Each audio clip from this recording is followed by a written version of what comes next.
Sexual function بہتر رکھیں، مطلب ازدواجی تعلقات جن کے ڈسٹرب نہ ہوں، تو ان کے لیے ہم TURP ایڈوائز نہیں کرتے۔ اس کا سب سے بڑا سائیڈ ایفیکٹ یہ ہوتا ہے کہ جو مردانہ مواد ہے وہ باہر نہیں نکلتا اور وہ مثانے کے اندر ہی چلا جاتا ہے۔ ہماری زبان میں اسے ریٹروگریڈ ایجیکولیشن بولا جاتا ہے۔ سائنس کے ایڈوانسمنٹ کے ساتھ آج کل نئی ٹیکنالوجیز آ رہی ہیں، اور اس ٹیکنالوجیز کے اندر جو مین اس کا جو پرپس ہے وہ یہی ہے کہ مریض کو سائیڈ ایفیکٹ کم سے کم ہو، اس کی جو نارمل روٹین ہے وہ بہت جلدی مینٹین ہو جائے، اور اس کے علاوہ اس کو جو نقصانات ہیں سرجری کے وہ کم سے کم ہو اور بہت جلدی اس کا آپریشن ہو جائے۔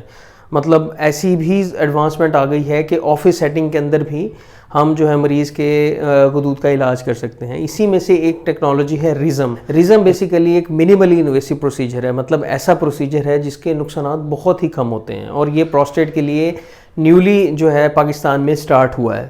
ریزم کے اندر بیسیکلی پروسٹیٹ غدود کے اندر